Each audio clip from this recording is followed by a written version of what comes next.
Tying run is at second. The run that would win the World Series is at first, and Joe Carter is the batter. Now the 2-2. Well hit down the left field line. Way back and gone! Joe Carter with a 3-run homer. So we just got our first free agent signing for the Toronto Blue Jays. It's Yimi Garcia. Breaking news, everybody! Breaking news! Blue Jays are finalizing a trade for two-time platinum gold-winning Gold Glove. Charlie Finley, Matt Chapman. Right-hander Kevin Gausman. The Blue Jays have signed Yusei Kikuchi. And the Toronto Blue Jays. Matt Chapman is heading to the Blue Jays, and this is absolutely insane. They saw an avenue. They have the ability to be a big market team. Good for them for going for it, especially with a player as special, I believe, as Spring.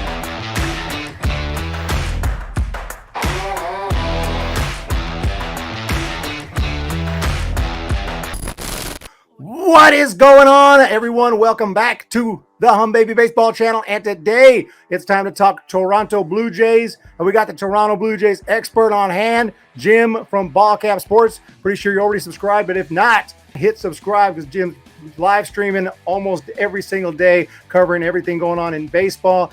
And we're going to get into this team because obviously the Blue Jays are making big moves this offseason. Picked up Matt Chapman in a trade and also made some big signings. Kevin Gausman, Yimi Garcia, Andrew Vasquez, Kikuchi, and probably more as well. But what are your overall thoughts and everything on how the offseason has gone? I'm very happy with it, and I think if I had any other feedback on it, then I would just be an unrealistic fan. You got to be happy with it, right? We lost Robbie Ray. That was kind of disappointing. But, Ray and Gausman signed for the same amount of money. So it's not like Ray was asking for a ridiculous contract. And the Blue Jays chose Kevin Gausman. So I'm going to trust that Pete Walker and the front office knows what they're doing. So I love the Gausman deal. I like Kikuchi. You've got now a 5-man rotation with a couple of guys that are ready to step up if need be with injuries or any kind of performance issues, because you'll have Nate Pearson starting in the bullpen, and that's a good thing. Let him get loose, let him get some momentum, and then if anybody gets hurt or there's some underperformance, you can slide them in. You also have Ross Stripling and Thomas Hatch that could end up starting. So I like the depth they've built with the pitching. I like the bullpen. That's the one thing a lot of people talk about is the bullpen. They feel like the Blue Jays need Kenley Jansen for some reason. They're fine with Jordan Romano, and then the rest of the bullpen is pretty solid as well. So I'm happy with what they've done. Absolutely love the Matt Chapman trade the other day. That was exciting. The defensive upgrade. The concern is the offense, right? It's that his batting average tanked. He struck out a ton. Ed Sprague, the director of player development for the A's, was talking about how the problem was not the hip, it was his timing. His timing was all messed up last year. So hopefully he can get that righted, because you can get your timing right. If your hip is busted and no good, that could be hard to get right. But if it's just your timing, you can get that right. So all around, definitely happy. And who knows? I don't think they're done. I think they've got a couple more moves in them. Right. And one big one that maybe we could talk about. Maybe that'll happen. All right. And you got Chapman for how many years? Is it just this year? So he's got two more years of arbitration. Okay. Yep, 2 years of arbitration. And, it'll be interesting to see if they try to extend him, to kind of do what the Braves did with Matt Olson. If you have a scenario where they say, okay, we'll buy these last 2 years of arbitration and we'll buy your first 2 years of free agency, right? They take him maybe a 4 or 5 year deal. That would take him to about his age 33 season, and that would be fine. But at the same time, they may just decide that these 2 arbitration years are it, and then decide. I don't know. It's going to be. It will be interesting to see what they do. And it's really because of the package that they gave up. Gunnar Hoagland, again, a pitcher coming off Tommy John surgery. Kevin Smith, which that player did not really excite that many people. No. And then some other pitchers that were further down. So, the package. Now, if they had traded Gabriel Moreno for Matt Chapman, then damn straight, you better lock Matt Chapman up. But the package that they gave up, We'll see. I think they right. they might not feel as much pressure to lock Matt Chapman up as they would have if they gave up Orelvis Martinez or Gabriel Moreno or anybody like that. Exactly. Yeah, that's a good point. So let's check out this potential lineup. I'm not sure how accurate you think it is, but that's why you're here. But this right here is from RotoChan. Got George Springer still around, so George Springer should be healthy. Bo Bichette, Guerrero, Teoscar Hernandez is a beast. Gurriel Jr., Matt Chapman there, a little bit low in the lineup, but Chapman, Grichuk, good power, Kevin Biggio, and then right now showing Danny Jansen behind the plate. So is this about what you expect? And that's also what Fangraphs has listed, and that is probably the odds-on favorite for the lineup. But I'd argue this. Look what Marcus Semien did last year hitting in front of Vladimir Guerrero. Right. Look what he did hitting in front of Vladimir Guerrero Jr. I'm not saying Matt Chapman is going to do that, but I am going to say there is some real value to hitting in front of last year, Vladimir Guerrero Jr. was the best hitter in baseball. He did not win the MVP because, Ohtani was also pitching. But Vladimir Guerrero Jr. was the best hitter in Major League Baseball last year, and because of that, Marcus Semien, to his own credit, I'm not taking anything away from Marcus, but when you have Vladdy hitting behind you, you're going to see more pitches. And it got to a point. It got to a point where you just really couldn't pitch to either of them. But I kind of, it's a hot take. Love the idea of Matt Chapman batting second. Put Matt Chapman number 2. Yeah. Put Bo 4, and then just move everybody else down. Teoscar 5, Gurriel 6, and then Grichuk and Biggio and Jansen finish out the 7, 8, 9. I would love to see if they could get Matt Chapman jump started by putting him in that number 2 spot. Now, Marcus Semien, if not for the George Springer injury last year, Marcus Semien probably never would have gotten the shot to hit number 2. But the Blue Jays had to do it because Springer was hurt. Marcus Semien even led off some games. So that was just the position they were in. They did it out of necessity. So we'll see what they do with Matt Chapman. I do not necessarily love the idea of Chapman hitting in front of Grichuk because I think you might pitch around Chapman where worry about the long ball. But we will see. But most likely this is how they go. The one need here when you take a look at this lineup is they need another lefty bat. Only having Kevin Biggio, not having another lefty, is an interesting scenario. That they just may go this way. It's because your Giants are hogging all the left-handed hitters. There's like 8 lefties in that lineup, and it's obnoxious. Can you please share some of the lefty bats with the rest of us? Come on, Eric. Yeah, sorry about that. We got Wade Jr., we got Belt, we got Crawford. You're right. That's just a couple, but yeah, you got a lot. We got a lot of lefties for sure. But yes, you do. And I can't think of any lefty prospects you got. Maybe Machado. I can't think of very many lefty prospects. It's a very right-handed heavy lineup and a very right-handed heavy prospect farm system. Yeah, but no doubt about it. But no, your lineup is still, even though maybe you need another lefty, and it's still a very powerful lineup. And also let's see if we can bring up this rotation here. Potential rotation right here looks pretty damn sick with Ryu, Barrios, Gausman, Manoah, Kikuchi. You got Kikuchi 5th right here. Yep. And you got 2 lefties, 3 righties, a nice mix there. Ryu's a beast. We know that. This is and if Gausman pitches anything like he did with the Giants, y'all are in good shape. Really are. You've got no worse than a 3 in this rotation. They don't have a 4 or a 5 in this rotation. Right. Kikuchi is a 3 on a lot of teams. He's the 5 with Toronto because because you've got the rest of this group here. Ryu and Kikuchi will benefit from Matt Chapman, the defensive ability there. So that is great. Also, Kevin Gausman with the split finger, he's going to be generating a lot of ground balls. So this pitching staff is going to benefit a lot from Matt Chapman. Love that. I do think that the fact, again, I get back to what we said at the beginning, the Blue Jays, this is the 3rd time they have tried to and finally successfully got Kevin Gausman. So Pete Walker has obviously been salivating over him, and now they got him. Again, they chose him over the Cy Young winner Robbie Ray because the dollars were the same. They went with Gausman. So they have to think that there's more first half Kevin Gausman than there is second half Kevin Gausman down the way here. Love it. I absolutely love this rotation. And again, you've got 3 pitchers right now lined up for the bullpen that, last year they were counting on to start. They were counting on Ross Stripling to start. They were counting on Nate Pearson to start.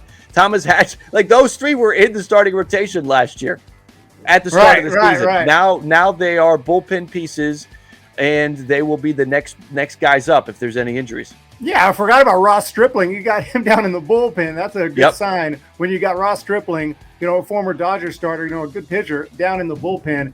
And Thomas Hatch as well. But that was the next thing I was going to go to is this bullpen. So you got Romano, you got Jimmy Garcia was a pickup during the offseason, David Phelps, Merriweather, Simber. I like the bullpen. I think right now this is the area where most people identify or will say that the Blue Jays need to make an addition, and I kind of go the other way. Now, if they want to add another arm, that's okay. You can never have too many arms for the bullpen. Right. But my feeling is Jordan Romano, by the end of the year, will be looked at as a top 10 closer in all of baseball, maybe top 5. Jordan Romano is going to have a breakout year. Tim Maiza, Adam Simber, and Trevor Richards, it is basically going to be those 3 by committee for the 7th and the 8th innings. Yimi Garcia maybe can work his way in there if he can pitch up to it. There's a lot of upside still with Julian Merriweather. Ryan Borucki, there is upside there. Ryan Borucki is maybe outside of the Blue Jays and maybe inside Blue Jay circles, is the most slept on pitcher at all this. Most people probably never heard of him, but Ryan Borucki is thought highly within the organization. Tracking him, I think Ryan Borucki has a really good season. Don't be surprised if Ryan Borucki out of nowhere is one of the best lefty pitchers in baseball. Whether it's this year or next year, Ryan Borucki has the stuff. So this bullpen is good.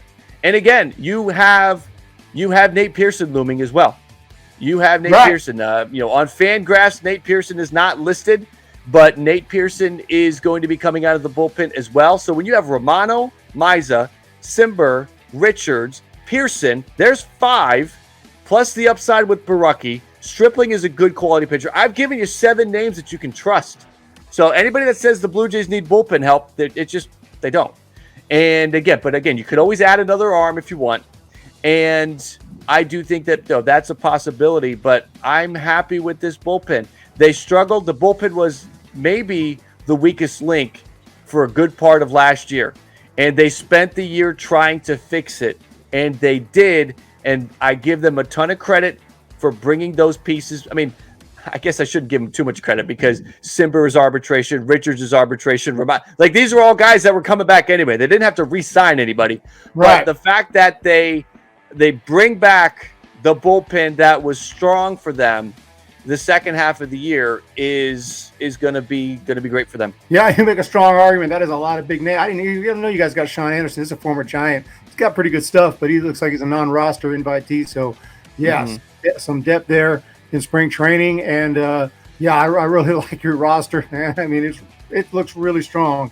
And I know last year y'all finished 4th, was it? Or we finished, yes, it was 4th. We finished behind Tampa, Boston, and New York, if I remember. I mean, this is a bad memory, so I've tried to repress it. Yeah, I tried to repress what were we, 1 game out? I think we were one game out of the playoffs. Yeah, 1 game behind the Yankees and the Red Sox. That's rough. That is rough right here. That's a division right there. 4 of the 5 teams over 90 wins. Yep. I mean, that is not even fair. Probably you'd get in this year. I don't know. With the expanded, we would with the new rules. Yes, the Blue Jays would be in the playoffs with the new rules. So that's not right, because I mean I guess that's the one good thing. I mean, I'm not for expanded playoffs, but situation like this, I think the Blue Jays definitely deserve to be in the playoffs last year. So, but guessing you have them finishing higher than 4th this year. Orioles probably not a big concern, but what about the Sox, Yankees, and Rays? Prediction-wise as to where the Blue Jays fall, they will be competing for the division.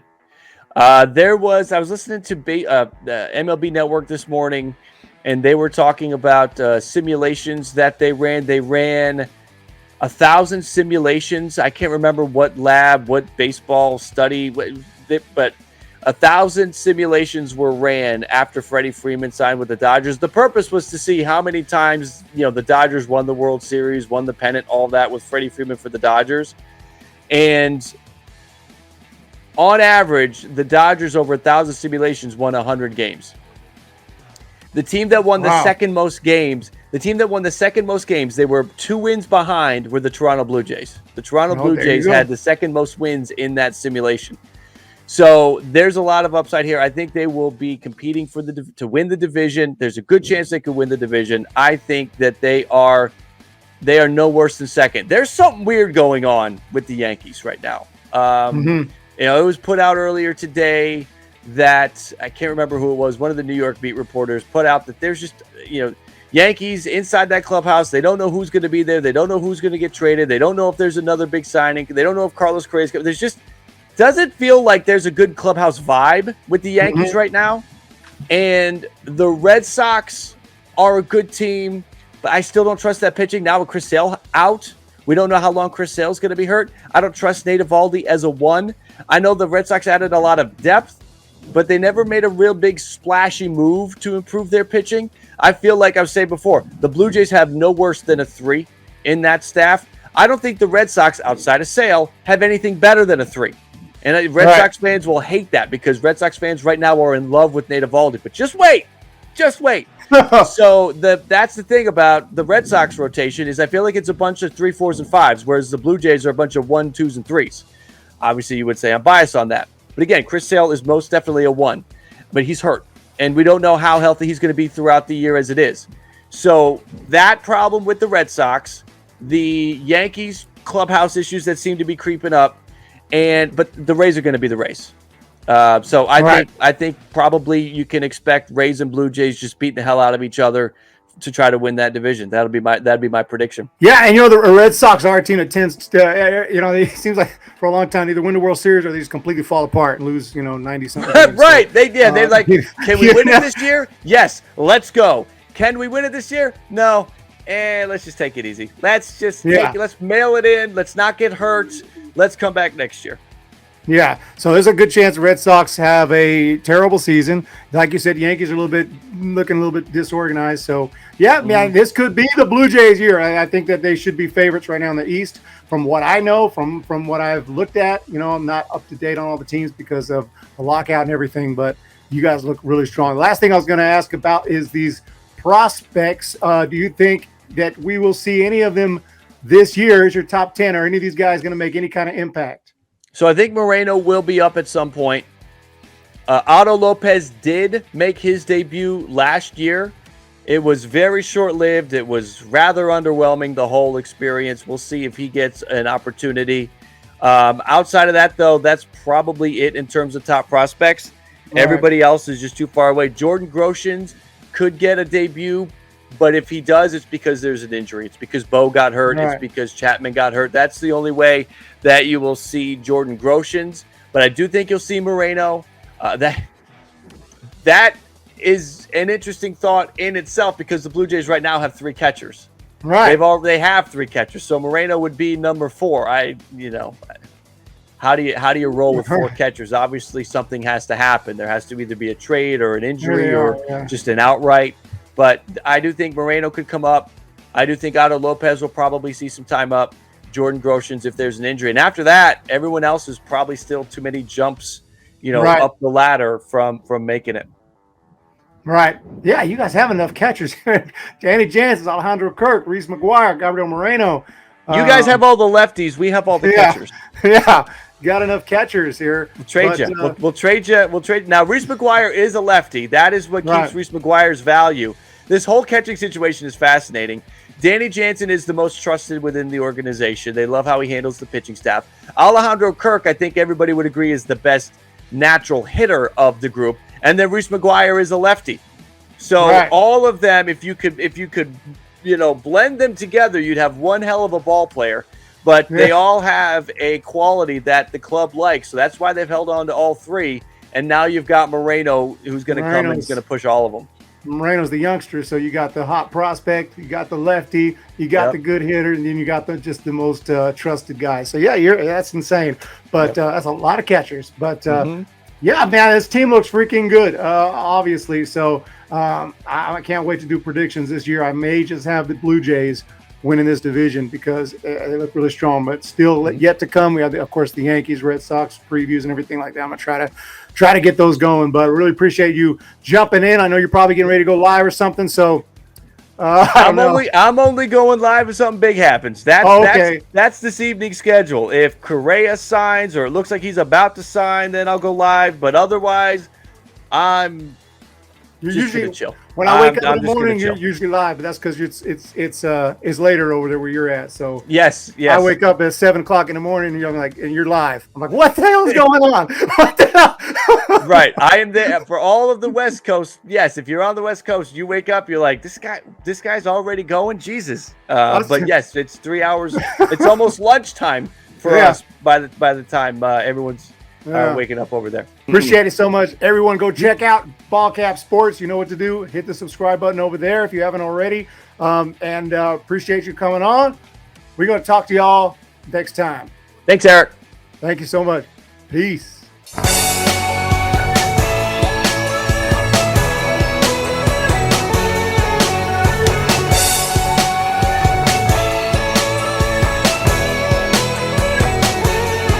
Damage control, straight to the hole.